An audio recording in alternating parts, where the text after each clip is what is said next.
The chandeliers poured a cold light across my shoulders, catching on the stars of my uniform, until the entire ballroom seemed to hold its breath.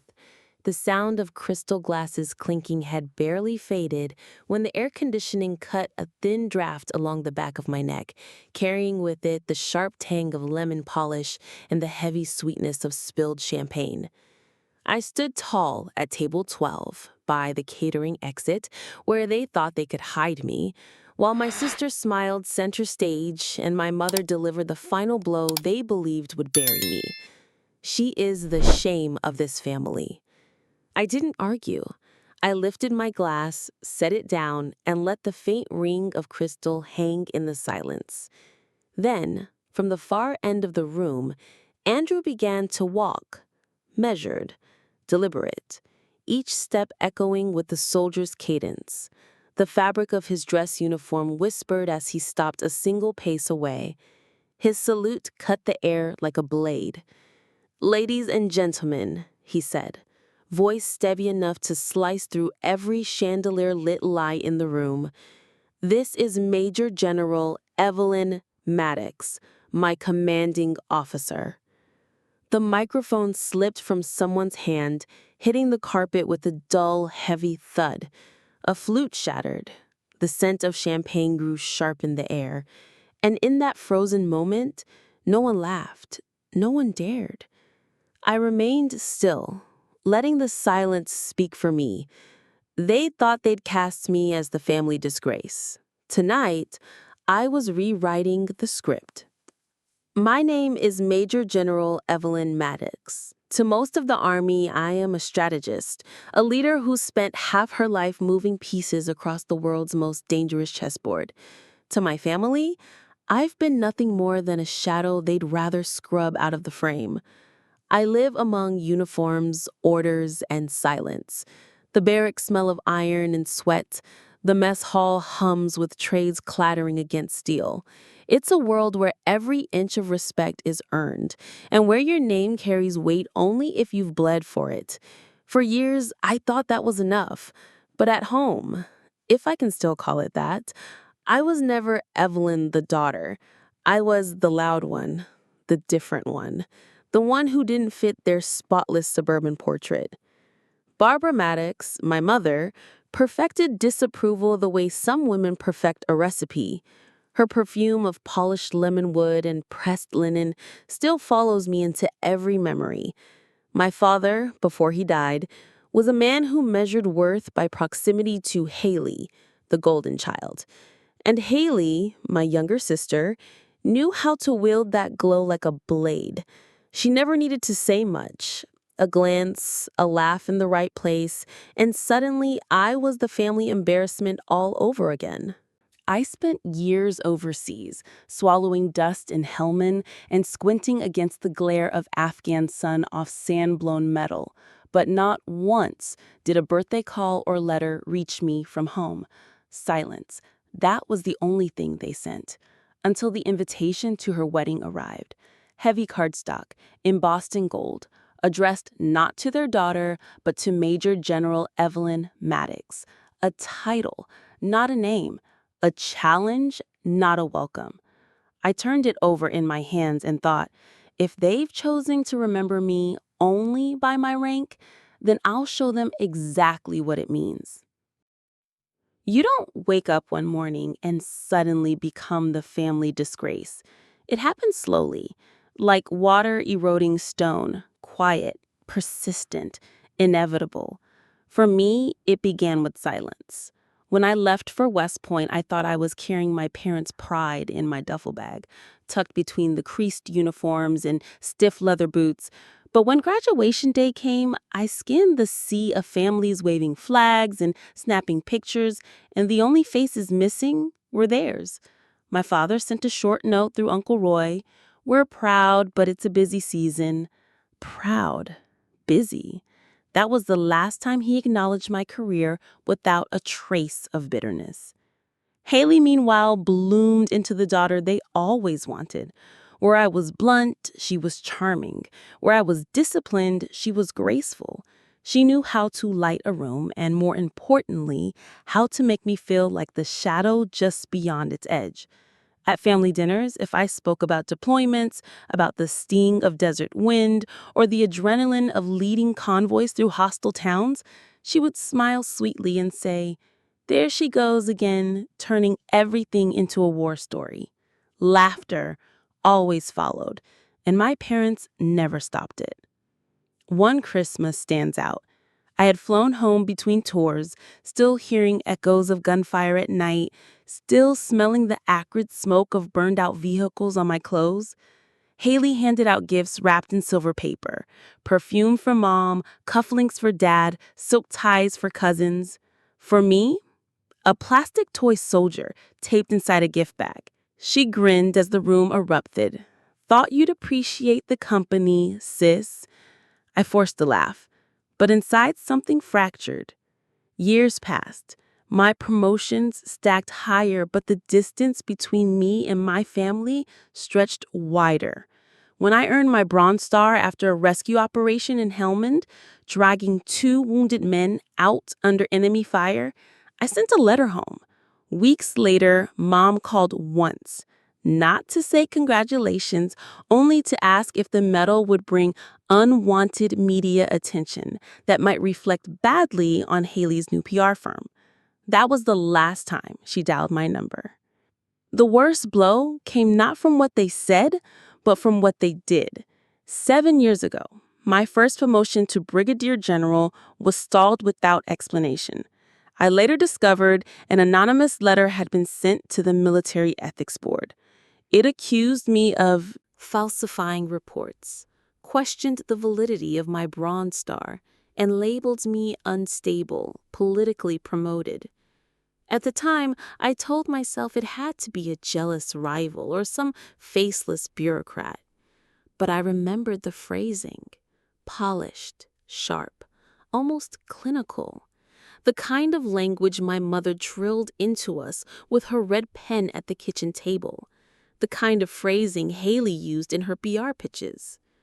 I pushed that suspicion down, buried it beneath the next mission, the next battlefield. But the wound festered in silence. Every time I stood on parade grounds, hearing the boots of new recruits echo against the asphalt, I thought of what it felt like to be erased by the very people who raised me.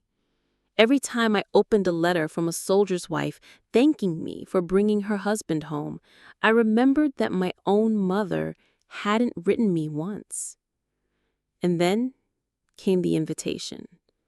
When I held that cardstock in my hands, heavy and impersonal, I felt the weight of every slight, every empty chair at my graduations, every laugh at my expense. They weren't inviting me to celebrate.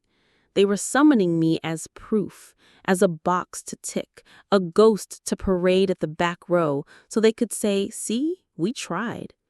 But this time, I wasn't going to arrive quietly. This time, I would walk into their perfect ballroom carrying not just the stars on my shoulders, but every wound they carved into me, and I would make them see it. The first time I stepped back into the Maddox house after 6 years, it smelled exactly the same: lemon polish, starch, and the faint bitterness of brewed coffee left too long on the burner. It was the scent of discipline masquerading as love, and it clung to the back of my throat like a warning. The rehearsal dinner should have been a reunion, but it was theater. 14 chairs neatly filled, one left open at the far end of the mahogany cable, nearest the sideboard and the heat from the kitchen vents. That was my seat. Not beside my mother, not near Haley, not even in the middle.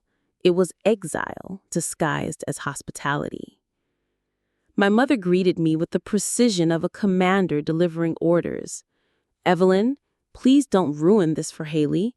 Not "hello," not "you look well," just a veiled command. I nodded once and sat where they wanted me, the smell of garlic and roasted chicken drifting past as if to remind me I was only a guest in the house I grew up in. Conversation fluttered easily around the table. A cousin whispered, "security," to another, just loud enough for me to catch it. I didn't flinch. I'd heard worse on battlefields. But sitting there, Listening to the rise and fall of familiar voices that treated me like an unwelcome stranger, the silence inside my chest grew heavier. The next night, the wedding itself unfolded like a magazine spread. White linen, gold-rimmed plates, a ridiculous ice sculpture of intertwined initials. On the seating chart, I scanned for my name. It wasn't there. Instead, a tiny E. Maddox was scribbled in smaller print at table 12, by the catering exit again. My napkin was a slightly different shade, a subtle insult masked as oversight. That's when I realized this wasn't negligence. It was strategy. I stood there a moment, the air-conditioned draft brushing against my neck, the floral perfume of guests mingling with the scent of champagne. Every detail had been orchestrated to remind me that I was tolerated, not welcomed. The toasts began. My father's absence was filled by Uncle Roy, raising his glass to new beginnings. My mother followed with, "To loyalty and grace," her eyes sliding past me as if I weren't standing 3 tables away. Then Haley took the microphone. She was radiant, confident, smiling with the ease of someone who believed the room belonged to her. She raised her glass, letting the pause stretch, then said sweetly, "To think even my big sister made it tonight, flying all the way from wherever she guards doors now." Laughter rippled, sharp and effortless. Not the embarrassed kind, but the collective laugh of people eager to belong. My mother added, "She's the shame of this family, but at least she's punctual." More laughter, louder this time.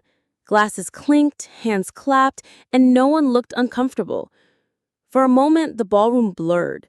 The chandelier lights refracted against my glass like sparks on a dark field.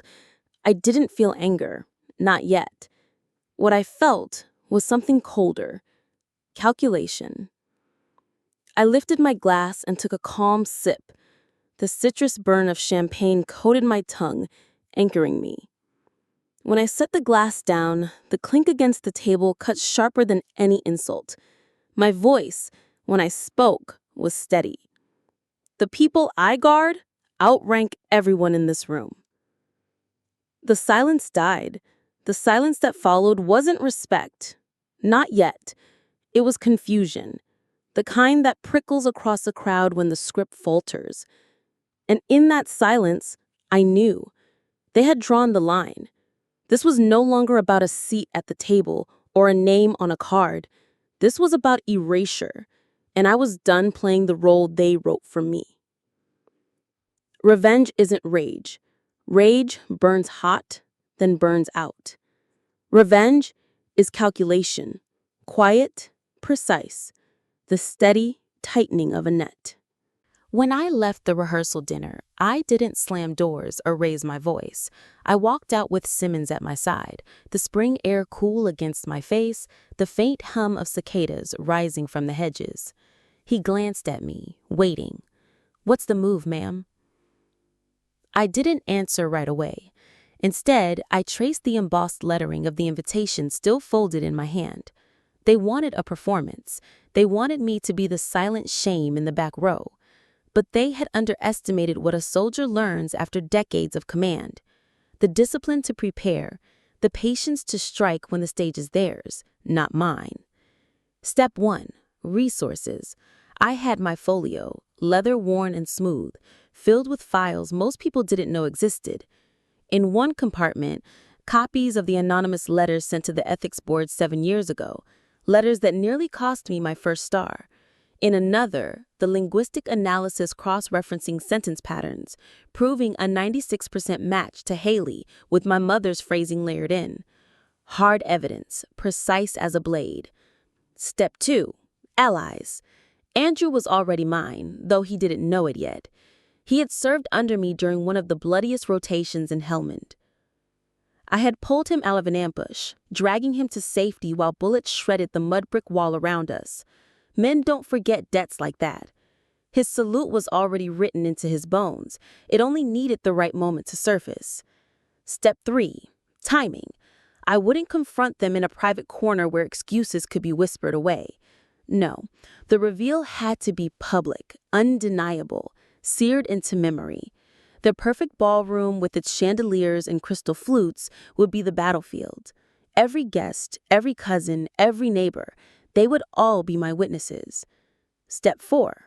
Restraint. I reminded myself of this as I packed the documents into the folio. This wasn't about shouting. It wasn't about throwing their cruelty back in their faces. It was about control. I had spent years commanding men in chaos. I could stand still in the face of my mother's contempt and let silence do the work. That would sting more than any outburst. The night before the wedding, I sat at the hotel desk, the lamp casting a hard pool of light over the papers. The smell of ink and leather filled the room. Simmons knocked once, stepping inside with 2 coffees, his eyes flicking to the documents. "You're going to use it, aren't you?" I didn't look up. "If I have to?" He hesitated. "Ma'am, this is family." "No," I corrected. "This is betrayal with blood ties. Don't confuse the two." I slipped the folio closed, feeling the weight of it settle into my hand. That was my weapon. Not bullets, not orders. Paper. Truth. I rehearsed my part in silence. The plan was simple. I would endure their barbs long enough to let them expose themselves, to show every guest the depth of their cruelty. Then, when the moment came, when Andrew moved, when the room froze, I would stand still, let the silence crown me, and only later, in private, deliver the evidence to the one who thought she could erase me with a pen.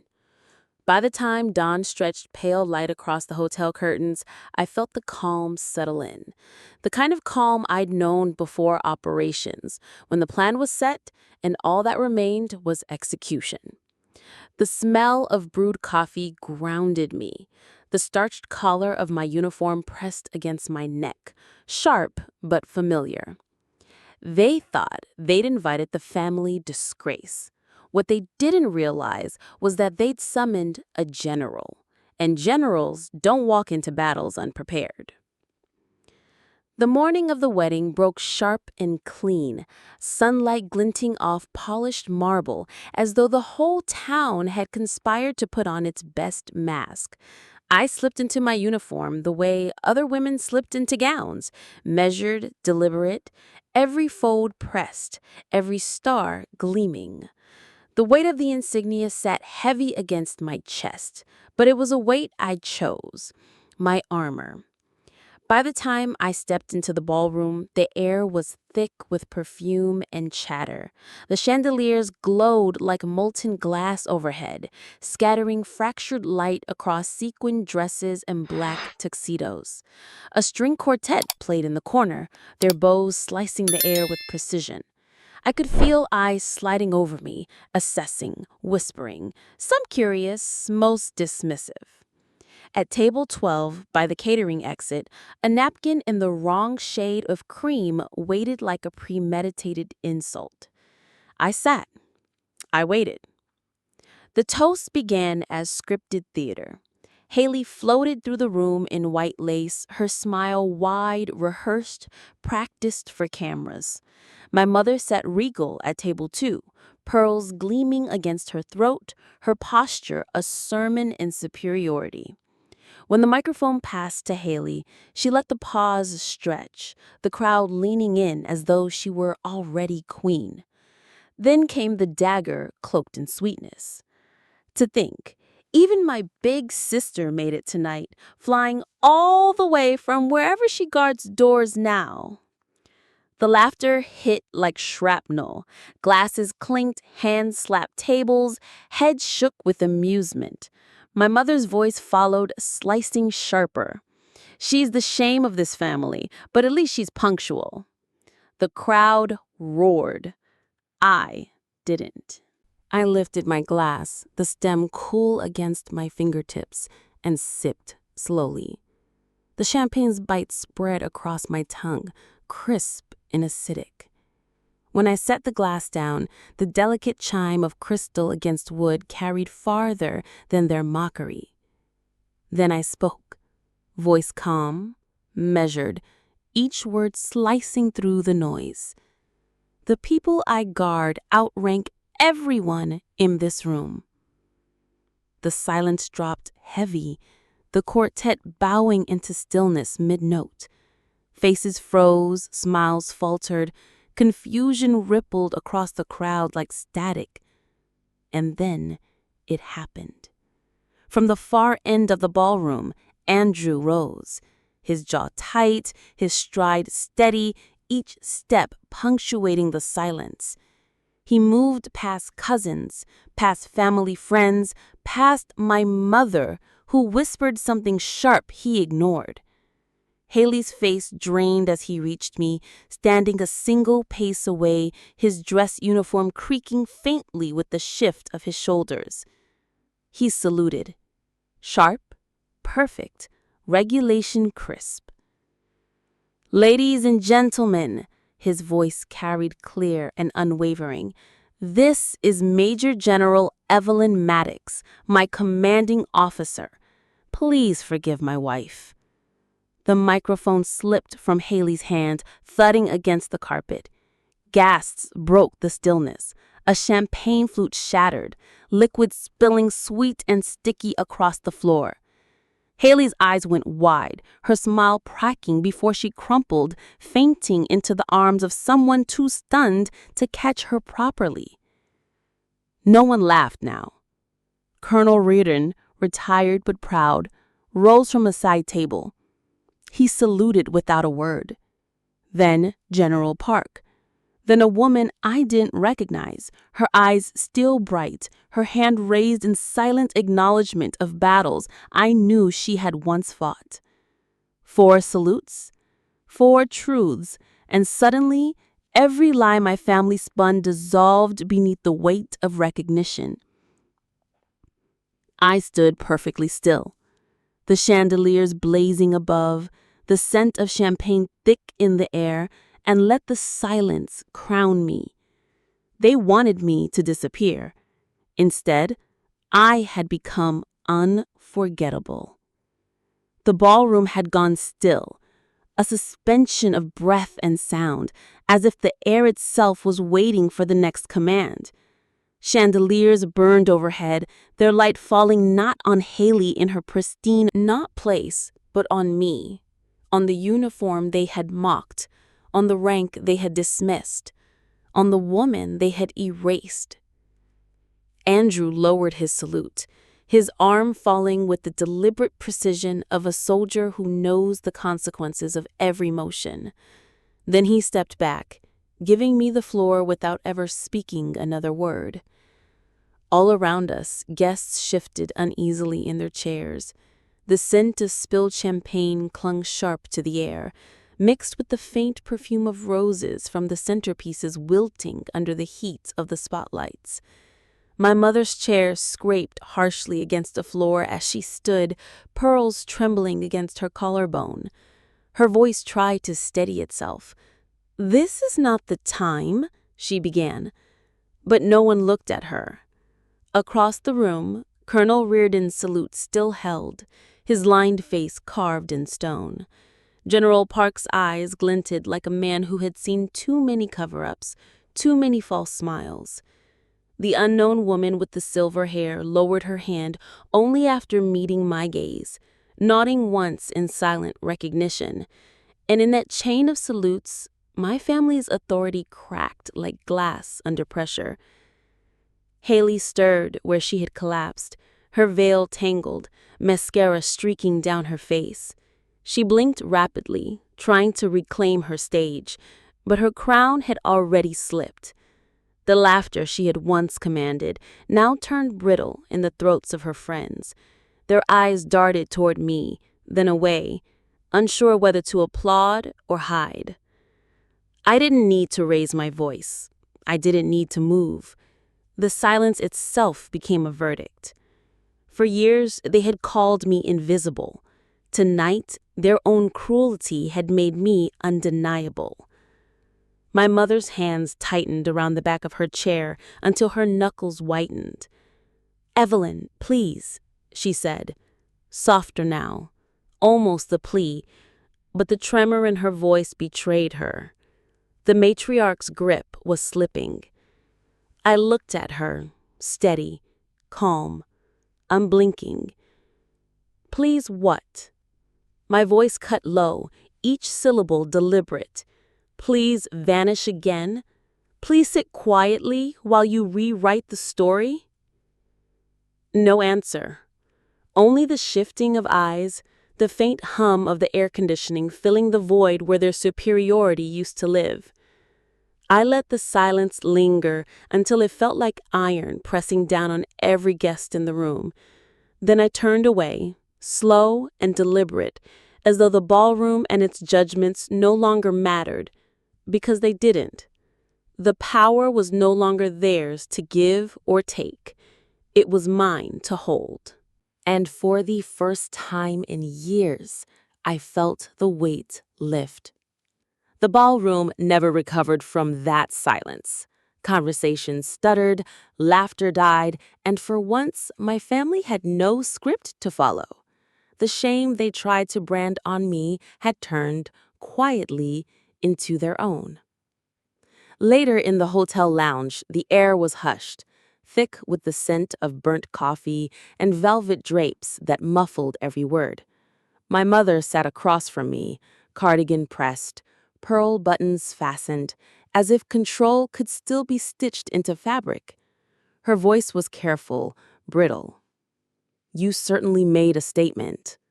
I didn't answer. Statements are for press releases. What I gave them was truth.